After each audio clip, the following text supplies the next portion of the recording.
아이철치 교우 여러분, 그리고 온라인을 통해서 아이철치 온라인 예배에 참여하시는 주님 안의 형제 자매 되신 여러분, 주님의 이름으로 온라인 예배에 오신 여러분 모두를 환영합니다. 오늘은 6월 19일 세 번째 주일인데요. 6월의 세 번째 주일인데요.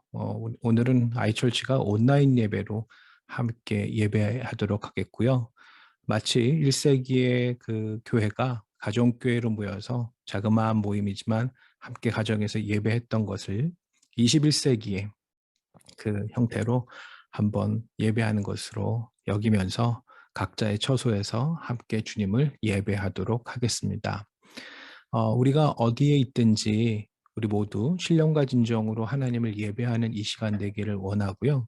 오늘도 주님 안에서 주님을 온전히 예배함을 통해 성령 하나님의 하나 되게 하시는 은혜, 그리고 말씀을 통해 우리를 새롭게 일으켜 세우시는 놀라운 능력의 시간 되길 원하면서 우리 주님을 예배하도록 하겠습니다.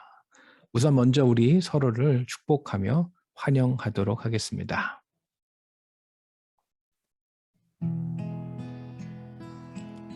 사랑의 나눔 있는 곳에 하나님께서 계시도다. 말씀의 나눔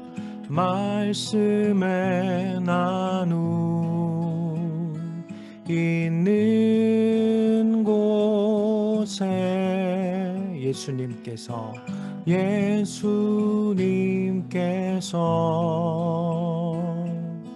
계시도다. 소망의 나눔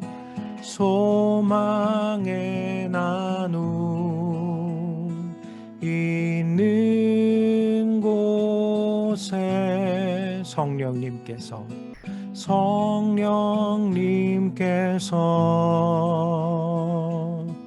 계시도다.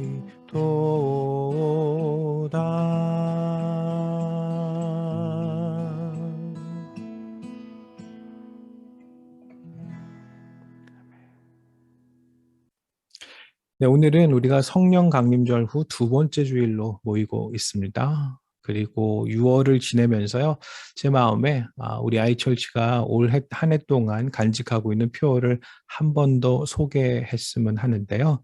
바로 Next Christian이라는 제목입니다.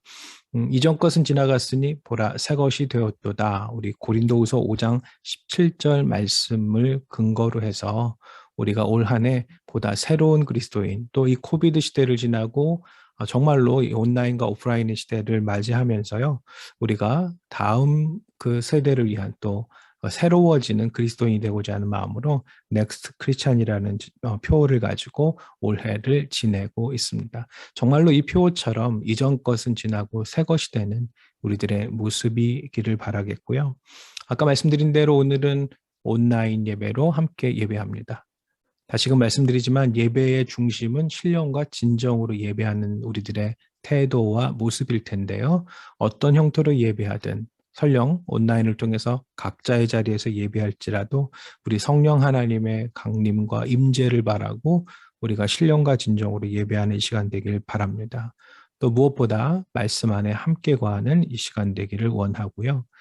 지난주에는 우리가 그 미국 장로교회 산하 NCKPC 주관으로 총기 폭력 예방 주의를 지냈습니다. Gun Violence Prevention Sunday라고 하는 그런 시간을 가졌는데 우리가 6월 달 내내 좀 그런 마음으로 함께 기도하면 좋겠습니다. 그래서 미국 내에서 총기 폭력이 정말로 사라지는 그날이 오기를 함께 기도하기 원하고요. 수요 사경회가 지금 방학에 들어갔는데 한 달여 진행하려고 합니다. 근데 7월 초나 7월 중에 재개를 하려고 하는데요. 제가 다시금 여러분들에게 업데이트 해드리도록 하겠고요. 또 우리 교우들 위해서 서로 중보기도 하고 교회를 위해서 기도하지만 특별히 육신의 연약한 가운데 있는 분들을 위해서 기도하는 것 우리 계속해 나가길 원합니다. 그래서 박미정 집사님 또 최신자 사모님 기억하시고 또 우리 주변에 혹시 연약하여지신 분들을 위해서도 우리가 역시 함께 기도하기를 원하고요. 또 러시아와 우크라이나 전쟁이 아직도 진행 중에 있죠. 세상에 전쟁의 포성이, 이 전쟁의 소리가, 전쟁의 그 아픔이 사라지기를 기도하기 원하고요. 또 우리 교회 유튜브 채널을 위해서도 여러분 함께 또 중보하며 기도해 주시길 원합니다. 혹시 지금 교회를 찾고 계시거나 또 이전에 교회에서 혹시 여러 가지 어려움이나 또 상처 가운데 있어서 잠시 신앙의 걸음을 멈춘 분이 계시다면 우리 아이철치로 여러분들을 초대합니다. 온라인을 통해서도 함께 예배하면 좋겠지만 우리 주일 예배, 오전 10시 예배 함께 모이는데요. 여러분 교회 홈페이지 참조하시고 또 유튜브 참조하셔서 우리 아이철치 예배에 동행해 하시면 너무나 또한 기쁘고 감사할 것 같습니다. 네, 이제 우리 사도신경에 의지해서 우리의 믿음을 하나님 앞과 우리 공동체 안에서 함께 고백합니다. 나는 전능하신 아버지 하나님 천지의 창조주를 믿습니다. 나는 그의 유일하신 아들 우리 주 예수 그리스도를 믿습니다. 그는 성령으로 잉태되어 동정녀 마리아에게서 나시고 본디오 빌라도에게 고난을 받아 십자가에 못 박혀 죽으시고 장사된 지 사흘 만에 죽은 자 가운데서 다시 살아나셨으며 하늘에 오르시어 전능하신 아버지 하나님 우편에 앉아 계시다가 거기로부터 살아있는 자와 죽은 자를 심판하러 오십니다. 나는 성령을 믿으며 거룩한 공교회와 성도의 교제와 죄를 용서받는 것과 몸의 부활과 영생을 믿습니다. 아멘.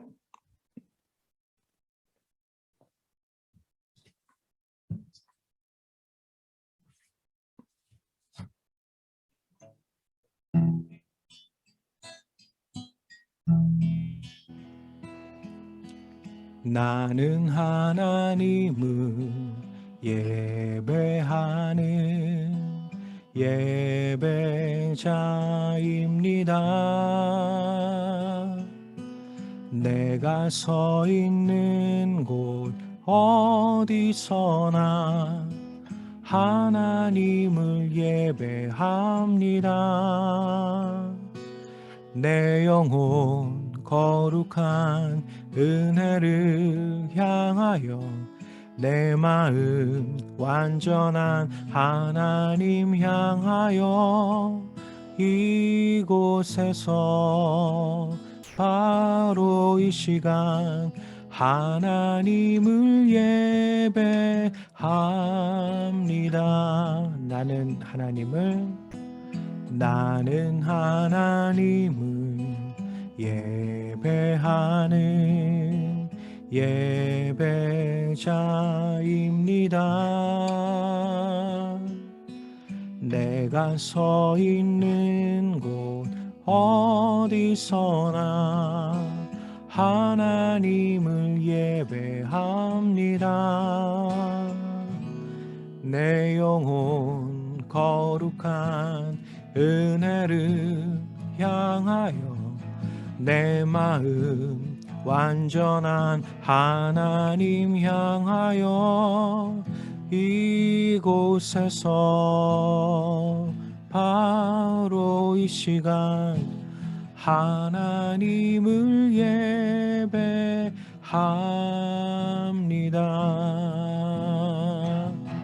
내 영혼 거룩한 은혜를 향하여 내 마음 완전한 하나님 향하여 이곳에서 바로 이 시간 하나님을 예배합니다.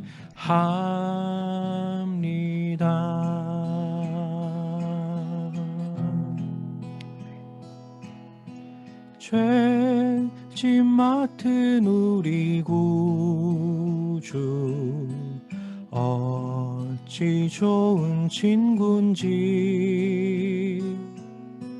걱정 근심 무거운지 우리 주께 맡기세 주께 고함 없는 고로 복을 받지 못하네. 사람들이 어찌하여 아랠 줄을 모를까. 시험 걱정 모든 괴로움 없는 사람 누군가. 부질없이 낙심 말고 기도드려 아뢰세. 이런 진실하신 주인구 찾아볼 수 있을까. 우리 약함하시오니 어찌 아니하를까. 근심 걱정 무거운 짐 아니 진짜 누군가. 피난처는 우리 예수 주께 기도드리세. 세상 친구 멸시하고 너를 조롱하여도 예수 품에 안기어서 참된 위로 받겠네.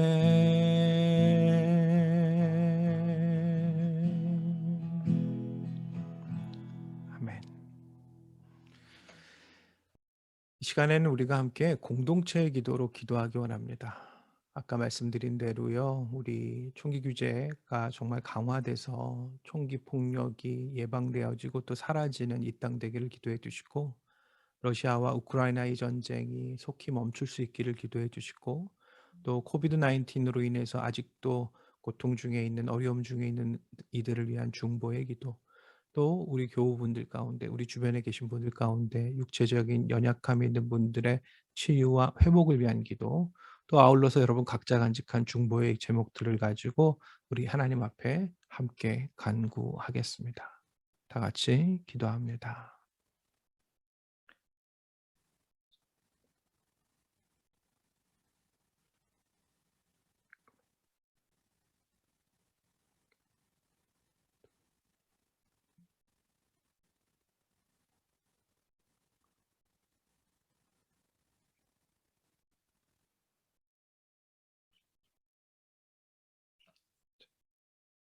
함께 해주시고 사인 주시고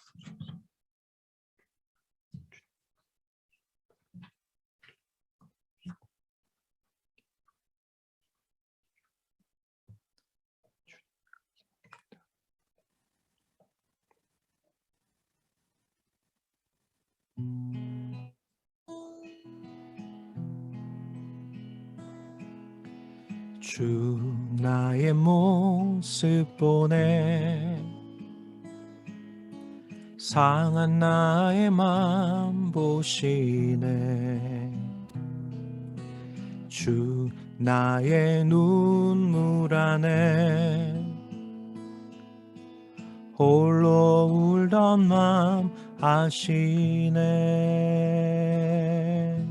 세상 소망 다 사라져가도 주의 사랑은 끝이 없으니 살아가는 이 모든 순간이 주 은혜임을 나는 믿네. 주 사랑 내게 있네. 그 사랑이 날 채우네. 주 은혜 내게 있네. 그 은혜로 날 세우네. 세상 소망 다 사라져가도 주의 사랑은 끝이 없으니 살아가는 이 모든 순간이 주 은혜임을 나는 믿네. 세상 소망 다 사라져가도 주의 사랑은 끝이 없으니 살아가는 이 모든 순간이 주의 힘을 나는 믿네. 한 번 더 고백할까요? 세상 소망 다 사라져가도 주의 사랑은 끝이 없으니 살아가는 이 모든 순간이 주의 힘을 나는 믿네. 주의 힘을 나는 믿네.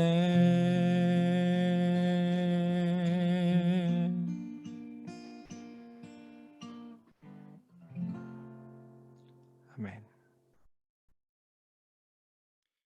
네, 오늘 하나님께서 주시는 말씀은 마가복음 1장 9절에서 15절까지의 말씀입니다. 마가복음 1장 9절에서 15절까지의 말씀을 제가 받들어 봉독하겠습니다. 그때 예수께서 갈릴리 나사렛으로부터 와서 요단강에서 요한에게 세례를 받으시고 곧 물에서 올라오실새 하늘이 갈라짐과 성령이 비둘기같이 자기에게 내려오심을 보시더니 하늘로부터 소리가 나기를 너는 내 사랑하는 아들이라 내가 너를 기뻐하노라 하시니라. 성령이 곧 예수를 광야로 몰아내신지라. 광야에서 40일을 계시면서 사탄에게 시험을 받으시며 들짐승과 함께 계시니 천사들이 수종들더라. 요한이 잡힌 후 예수께서 갈릴리에 오셔서 하나님의 복음을 전파하여 이르시되 때가 찼고 하나님의 나라가 가까이 왔으니 회개하고 복음을 믿으라 하시더라. 아멘.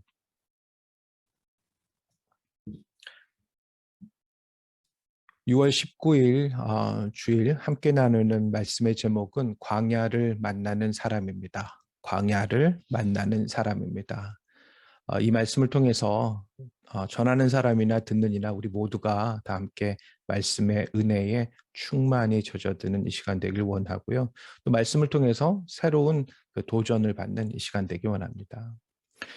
여러분, 유대 땅은요, 뭔가 상반된 이런 이미지가 이렇게 충돌하는 그런 곳이기도 하거든요. 예를 들면 성경에 따르면 유대 땅은 젖과 꿀이 흐르는 땅이다라고도 되어 있습니다. 하지만 또 그 반대의 이미지로는요, 우리가 잘 알듯이 이스라엘 하면은 떠올리는 건 바로 광야라고 하는 것이죠. 이 젖과 꿀이 흐르는 기름진 땅이 있는 반면에 뭔가 피하고 싶은 광야가 함께 공존한다는 것은 어떻게 보면 우리들의 인생과도 같은 그런 모습이지 않을까 싶고요. 특별히 이스라엘 같은 경우는 무엇보다 이 물 자원이 굉장히 좀 어려웠기 때문에 그 물 자원을 스스로 통제하기 힘든 나라이기도 했습니다. 뭐 이집트 같은 경우는 나일강이 충분했기 때문에 강이 범람하면서 많은 곡물이 자랄 수 있는 그런 아주 그 풍족한 땅을 이뤘고요. 또 이 바벨론 문명 같은 경우는 유프라테스와 또 티그리스 강이 있어서 사람들이 풍성한 그런 문명을 이룰 수 있었다면 사실 이스라엘은 이 물이 그렇게 풍족한 그런 나라라고 할 수는 없겠고 오히려 물은 피난과 또 이 포로기를 상징하는 죽음과 연결되는 그런 상징이기도 합니다. 여하튼 이 이스라엘 땅은요, 광야라고 하는 것을 우리가 떼어놓고 생각할 수 없는 땅인데, 그래서 그런지 성경에서 이 광야라는 단어가 무려 400번이나 언급된다고 해요. 마치 북유럽 하면은 숲이 떠올라지고, 또 이 무슬림의 그 아라비안 나이트의 이야기 속에 보면 무슨 뭐 오아시스가 등장하는 것처럼 이 이스라엘 유대 하면은 광야가 등장하게 되는 것이죠. 광야를 생각하면 우리가 크게 두 가지를 생각할 수 있는데요. 하나는 광야는 위험한 곳이라는 거죠.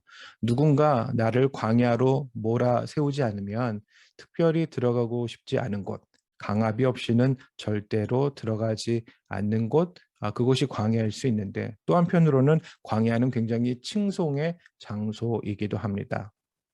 왜 그런가요? 예, 광야에서 굉장히 역사적인 인물들이 많이 탄생했기 때문입니다. 뭐 예를 들면 아브라함 같은 경우 가나안에 이 정착을 명령받은 곳이 광야였고, 또 야곱 같은 경우는 에서를 피해서 도망간 곳이 광야였고요. 우리가 잘 아는 모세 같은 경우도 역시 애굽의 경비병을 살해한 이후에 도망을 가서 야훼 하나님을 만난 곳이 광야이기도 합니다. 다윗 또한 목동 생활을 하면서 광야에 머물렀고, 나중에는 사울을 피해서 피난을 다니고 또 도망칠 때 광야에 있었고요. 또 엘리야 같은 경우도 850명과 영적인 전투를 벌였던 갈멜산에서의 전투 이후에 남쪽 광야로 피신을 했었고, 여러분 신약에서는 세례 요한은 또 어떻습니까? 광야에 머물던 사람이었죠. 이렇듯 성경에는 우리가 본받아야 하고 우리가 늘 생각해야 되는 여러 훌륭한 인물들이 있다면 그들의 공통점은 뭐냐면 다 광야에 머물러 있었고, 더 중요한 뜻으로는 그곳에서 하나님을 만났다라고 하는 것입니다. 광야는요, 아무것도 없는 곳이지만 오히려 그곳에서 경이로움과 어떤 공포와 어떤 모험과 흥분, 그리고 때로는 비극이 있지만 오히려 그 광야 속에서 하나님을 만나는 놀라운 찬양의 현장이 나타나게 된다는 겁니다. 그게 이제 유대인들의 삶의 현장이었던 것이고, 오늘 본문에 따르면 예수님조차도 바로 그곳에서 자신의 사역의 기초가 될 수 있는, 그의 공생애의 출발점이 될 수 있는 영적인 경험을 하는 장소였다는 것이죠. 오늘 본문은 마가복음 1장 9절에서 15절이면서 예수께서 광야에 머무시면서 40일간 금식 기도하셨고 또 사탄에게 시험을 받으셨다라고 이렇게 간단히 설명이 나와 있지만, 광야 시험을 좀 더 확장시켜서 잘 설명해 주고 있는 본문이 바로 마태복음 4장인데요.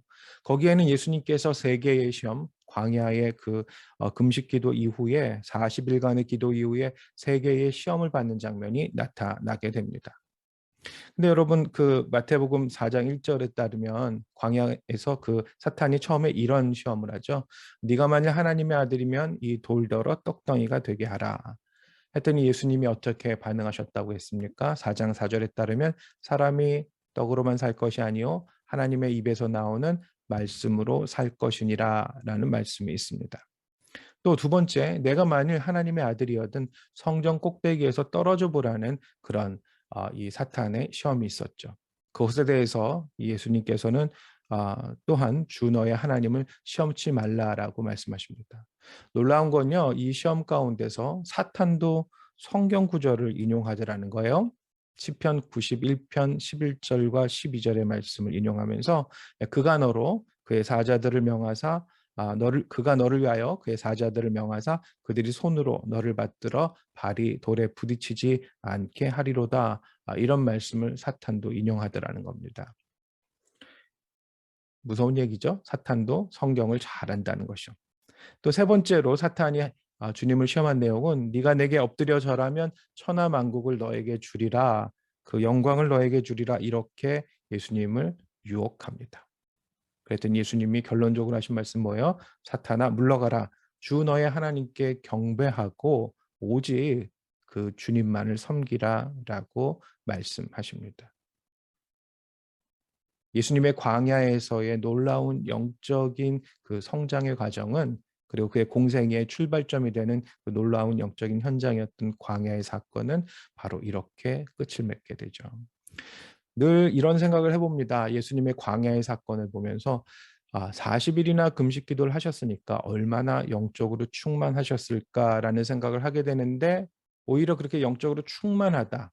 뭔가 충분히 고조되어졌다라고 할 때, 은혜가 충만할 때 오히려 바로 그 틈에 사탄이 우리를 찾아온다는 것. 영적으로 충만할 때 기쁨이 넘치고 뭔가 소망이 넘치는 듯 싶지만 그 가운데서 오히려 그 틈을 비집고 들어와서 우리를 살짝 건드리면서 교만케 만들 수 있는 게 바로 사탄이라는 것을 한 번 더 생각하게 되는데요. 오히려 그런 시험의 현장에서 예수님은 정말로 광야에서 이루어야 할 것은 사탄의 시험에 넘어가는 것이 아니라 바로 우리 주 하나님을 만나는 것이다라는 것을 우리에게 잘 나타내주고 있습니다. 예수님은요, 자기가 가지고 있는 재능이나 능력이나 어떤 힘을 발휘해 가지고 자신의 권세를 이용해서 사탄을 이겨내는 것이 아니라 오히려 말씀을 통해서 그를 이겨냈다라는 것 또한 우리가 잘 기억했으면 해요.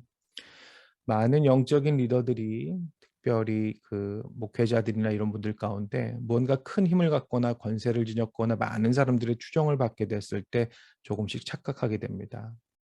그 또한 사탄의 시험일 수 있다는 걸 잊어버리게 되는 경우가 있는데 그만큼 우리가 사탄의 시험을 받는다는 건 우리가 광야 가운데 있고 그곳에서 하나님을 만나야 한다는 걸 잊어버리게 만든다라는 점에서 한 번 더 예수님께서 광야에서 이루신 이 시험의 사건 그리고 사탄을 물리치시고 말씀으로 승리한 사건에 대해서 우리가 좀 더 깊이 들어가 생각해 봐야 되겠는데요.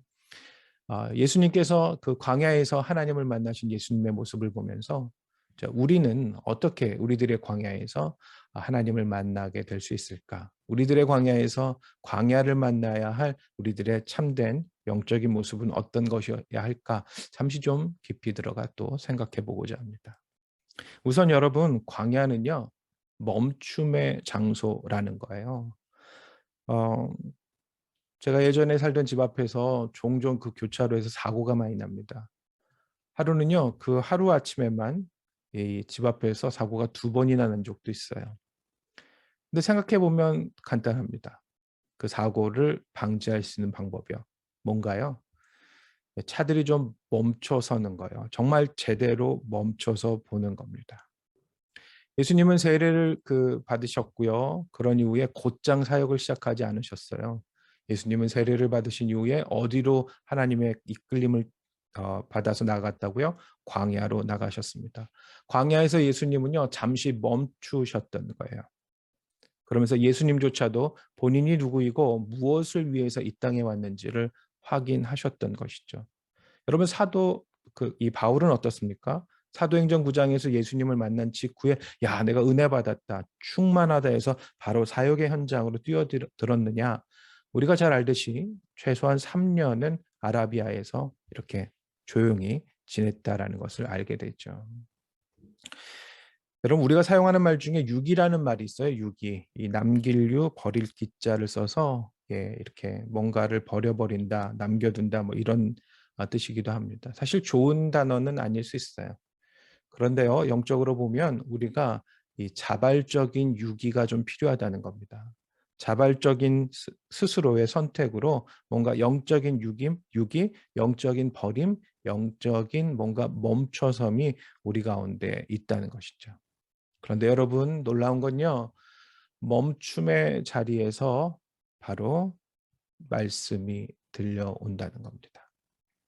두 번째로 광야는요. 들음의 장소예요. 조금 전에 멈춤의 장소에서 있어야만 들림이 있다고 했잖아요. 광야는 정말로 중요한 것이 바로 들음의 장소라는 겁니다. 주의 말씀을 듣기도 하고요. 또 중요한 건 뭐냐면요. 정말로 자기 중심의 깊은 내면에서 들려오는 자신의 내면의 소리를 또한 들어야 한다는 거예요.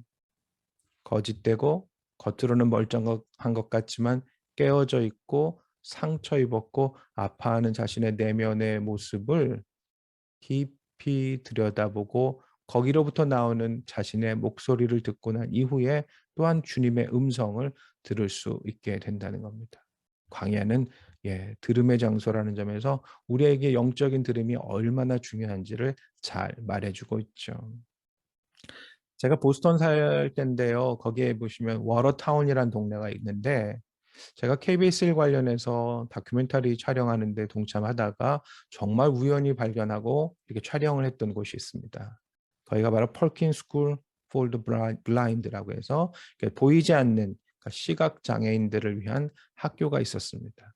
근데 거기에 갔더니 이렇게 도서관이 있고 일종의 뮤지엄이 있는데 박물관이 있는데 거기에 갔더니요 놀랍게도 헬렌 켈러와 설리반 선생님의 그림이 사진이 크게 붙여져 있더라고요. 1888년 5월 앤 설리반 선생님은 자신의 제자였던 헬렌 켈러를 바로 이 학교 펄킨 스쿨로 데려옵니다. 그러면서 제일 많이 했던 게 뭐냐면요. 안 들려서 듣지 못해서 듣지 않으려 했던 헬렌 켈러가 들을 수 있게끔 만든 거예요. 고집스럽게 나는 어차피 못 들어. 그러니까 들을 필요가 없어 라고 생각했던 헬렌 켈러였습니다. 그런데 그런 헬렌 켈러를 또 고집스럽게 아니야. 들어야 해 라고 말하면서 헬렌 켈러를 들리지 않고 말하지 못하고 듣지 못하고 보지 못하는 사람을 정말 세계적인 아주 훌륭한 인물로 키워내게 됐던 그 시작점이 바로 앤 설리반 선생님의 고집스러운 들어야 한다는 그 마음으로부터 교육으로부터 시작되었다는 것이죠. 여러분, 모든 소통의 전제는 들음이에요. 어린아이가 언어가 발달하는 데 있어서도 최초로 하는 일은 듣는 일이죠. 어린아이가 말부터 합니까? 듣는 것부터 합니까? 듣는 것부터 하잖아요. 그러니까 듣는 게 우선이라는 거죠. 광야는요, 하나님께 우리가 무언가를 주장하거나 무언가를 강구하거나 한 장소가 아니에요. 광야는요, 우선적으로 하나님을 듣는 곳이라는 것입니다. 근데 함부로 들어서는 안 되겠죠? 사탄조차도 말씀을 인용하는 판이니까요. 어설프게 들으면 안 돼요. 주워 들으면 안 돼요. 또 함부로 들어서도 안 되겠습니다. 조심스럽게 들어야 하고요. 주의 깊게 들어야 하고요. 그리고 사려 깊이 있게 들어야 한다는 것이죠. 저는 우리 아이처치나 함께 이 예배에 동참하시는 분들 모두가 바로 정말 듣기에 은사가 충만한 분들 되시기를 여러분 축복합니다. 또 광야는요, 세 번째로 회복의 장소예요. 여러분, 회복이라고 하는 것이 시작된다라고 하는 것은 하나님의 도움 없이는요, 자기 자신이 아무것도 아니구나라는 걸 깨닫는 것에서부터 시작합니다. 그게 그리스도인들의 진정한 회복의 출발점이에요. 하나님 저는 아무것도 아니에요. 하나님 없이는 저는 정말 아무것도 할 수 없습니다라고 고백하는 것. 정말로 자신의 자아가 죽어지는 그 광야야말로 바로 회복의 장소라는 것이죠. 열왕기상에 보시면 굉장히 드라마틱한 사건이 있어요. 특히 18장, 17장, 18장, 19장에 보시면 엘리야가 당시 아합 왕과 이세벨 간에 이렇게 함께 대결 구도로 영적인 전쟁을 벌이는 장면이 있습니다. 아합과 이세벨이 내세운 850명의 이방 제사장들이 있었죠. 3년 6개월 비가 내리지 않은 그 땅에 누가 과연 하나님이신가를 드러내면서 누가 과연 참신인가를 드러내면서 엘리야가 아주 큰 승리를 거두게 됩니다. 비도 내렸고 850명 이방 제사장들과의 싸움에서도 승리하게 됐던 것이죠. 그랬던 엘리야가 너무나 영적으로 지쳤고 피폐해지기까지 합니다. 그래서 이세벨이 아합이 자기를 죽일 것이다 라고 하는 것에 두려움을 느꼈습니다. 그래서 무려 40주 40야를 달려가서 머물게 된 것이 바로 광야였고요. 바로 오래전 모세가 머물렀던 것으로 알려지는 바로 호렙산 자락의 동굴 가운데로 이렇게 찾아 들어가서 엘리야는 심지어 자신이 죽기를 바라기까지 합니다. 그런데 바로 그 광야의 장소에서 엘리야가 무슨 일을 경험합니까? 바로 세미한 음성 가운데 다가오시는 하나님의 그 음성을 들으면서 이 엘리야가 회복을 하게 되는 것이죠. 여러분, 제가 참 좋아하는 말씀인데요. 빌립보서 4장 6절에서 7절 말씀. 아무것도 염려하지 말고 오직 모든 일에 기도와 간구로 너희 구할 것을 감사함으로 하나님께 아뢰라. 그리하면 모든 지각에 뛰어난 하나님의 평강이 너희 마음과 생각을 지키시리라. 아멘. 여러분, 광야의 자리는 바로 우리의 생각과 마음을 지키시는 하나님을 새롭게 만나고 그분으로 인해서 참된 회복을 이루는 곳입니다. 바로 그런 광야의 자리가 바로 우리들의 삶의 자리가 되어주면 참 좋겠습니다. 저는 이 광야를 만나는 사람이라고 하는 말씀을 가지고 함께 은혜를 나누면서요. 예전에 참 좋아했던 시 한 편을 여러분들과 좀 나누면서 말씀을 맺으려고 합니다. 그 시의 제목은 귀천이고요. 천상병 시인의 귀천입니다. 하늘로 돌아간다라는 뜻의 귀천인데요. 제가 잠시 시를 좀 읽어드릴게요. 나 하늘로 돌아가리라. 새벽빛과 닿으면 쓰러지는 이슬 더불어 손에 손을 잡고 나 하늘로 돌아가리라. 노을빛 함께 단둘이서 기슭에서 놀다가 구름 손짓하면은 나 하늘로 돌아가리라. 아름다운 이 세상 소풍 끝내는 날 가서 아름다웠더라고 말하리라. 이 귀천이라는 시를 이렇게 처음 제가 만났을 때는 이 천상병 시인의 삶이 참 늘 평안하고 아름답고 따뜻했었나 보다 이런 생각을 했었습니다. 그런데 나중에 그 천상병 그 시인의 시집에서 이 시인의 삶의 뒤안길을 소개하는 내용을 읽으면서요, 제가 반성을 많이 했습니다. 천상병 시인의 삶은 이렇게 나 하늘로 돌아가리라 아름다운 이 세상 소풍 끝내는 날 가서 아름다웠더라고 말하리라라고 고백할 만큼 그렇게 평안하지도 또 아름답지도 않았을 수 있습니다. 천상병 시인은 1930년에 태어나서 1993년에 사망했는데요. 1949년도 그러니까 이제 19, 20살이 되던 해에 월간 잡지 문예에 강물이라는 글을 발표하면서 기성 시인으로 이제 등단을 하게 됩니다. 1952년 서울대 재학 시절에는 이미 기성 시인의 대접을 받고 있었던 사람인데 안타깝게도 1967년도에 이 갑작스레 엉뚱하게 이렇게 간첩 사건 이런 것에 휘말리게 되면서 당시에 이 중앙정보부라고 하는 그런 곳에 끌려가서 아주 심한 고문을 받게 되고요.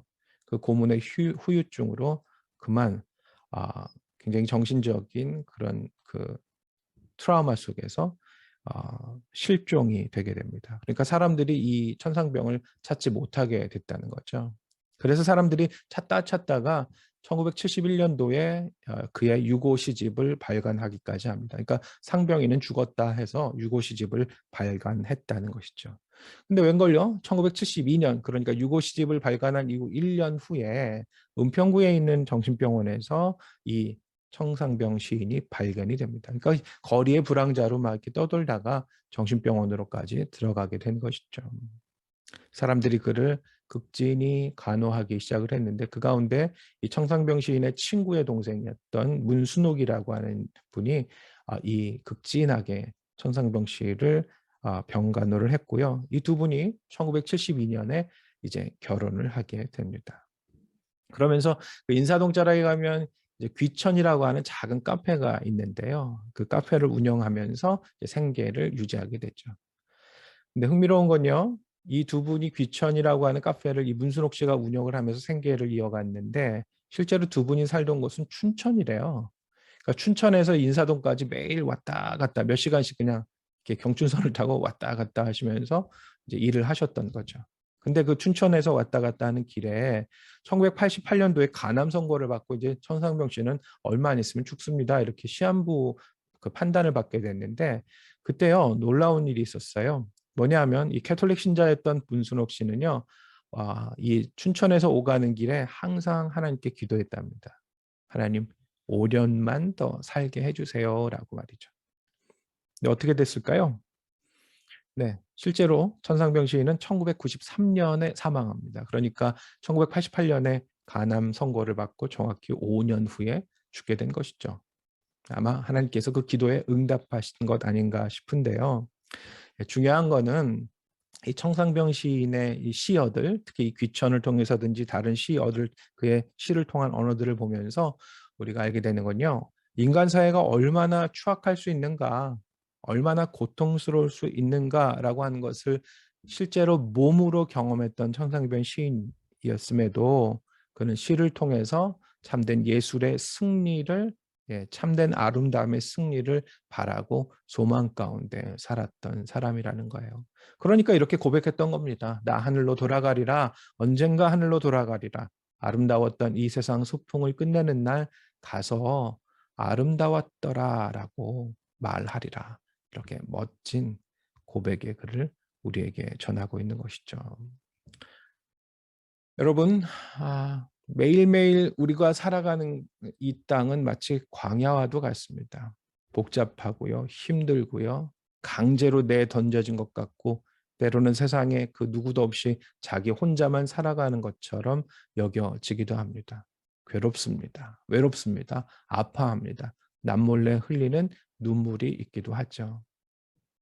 그런데요, 여러분, 그런 광야가 바로 하나님의 은혜의 장소라는 것 또한 기억해야겠습니다. 그래서 그 광야에 머물면서 여러분, 그 광야에 머물수록 우리 함께 멈추어 있기를 원합니다. 또 그 멈춤을 통해서 새롭게 들을 수 있는 은혜가 있길 원하고요. 그 멈춤과 들음의 과정 속에서 어느새 새롭게 회복되어진, 하나님 안에 새롭게 온전하여진 우리들의 모습을 발견할 수 있기 원합니다. 예수님조차도 광야에 머물러 주의 음성을 들으셨던 것처럼, 또 많은 우리 믿음의 이 선각자들의, 믿음의 조상들이 광야를 통해서 하나님을 새롭게 만났던 것처럼, 그리고 회복되어졌던 것처럼, 우리 또한 오늘의 삶이요, 이 광야 같은 세상 가운데서 멈추고 듣고 동시에 회복되어지는 그 은혜가 우리 모두에게 있기를 말씀에 의지해서 축원합니다. 기도하겠습니다.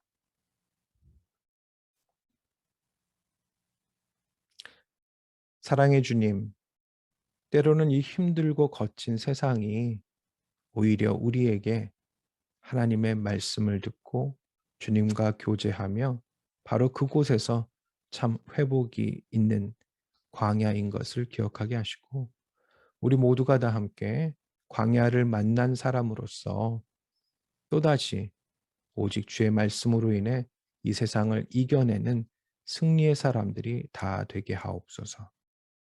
멈추고 듣고 회복되어지는 삶, 광야를 만나는 사람으로서 오직 은혜 안에 충만하여지기를 원하며 예수님의 이름으로 기도합니다.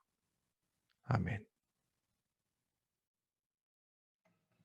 우리 다 함께 결단의 찬양 원하고 바라고 기도합니다. 함께 찬양합니다.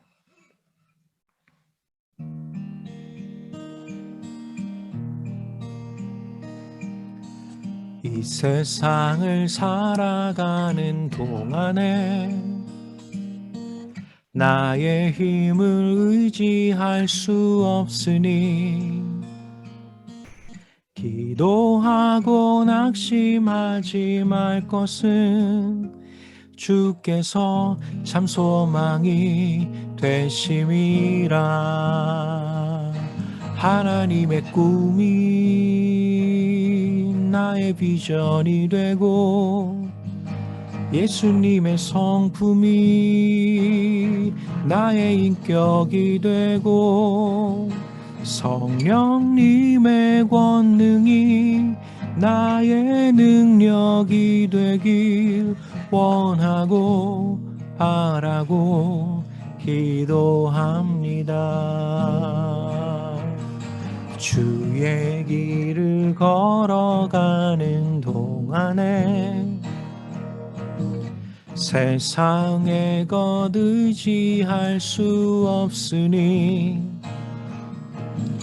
감사하고 낙심하지 말 것은 주께서 참 기쁨이 되심이라. 하나님의 꿈이 나의 비전이 되고 예수님의 성품이 나의 인격이 되고 성령님의 권능이 나의 능력이 되길 원하고 바라고 기도합니다. 하나님의 꿈이 나의 비전이 되고 예수님의 성품이 나의 인격이 되고 성령님의 권능이 나의 능력이 되길 원하고 바라고 기도합니다. 하나님의 꿈이 나의 비전이 되고 예수님의 성품이 나의 인격이 되고 성령님의 권능이 나의 능력이 되길 원하고 바라고 기도합니다.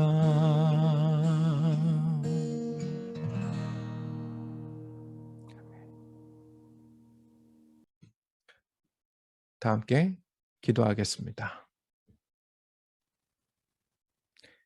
지금은 우리 주 예수 그리스도의 은혜와 하나님 아버지의 그 크신 사랑하심과 성령의 감화, 감동, 교통하심이 오늘 하루도 또 이번 한 주도 참된 광야를 만나는 사람이 되어져서 주님 안에 멈추어 서고 주의 음성을 들으며 또다시 참된 회복 가운데 살아가기 원하는 우리 사랑하는 아이처치 교우들과 또 이 예배에 동참하는 모든 주의 자녀들 위해 지금부터 영원까지 함께 하시기를 간절히 축원하옵나이다. 아멘.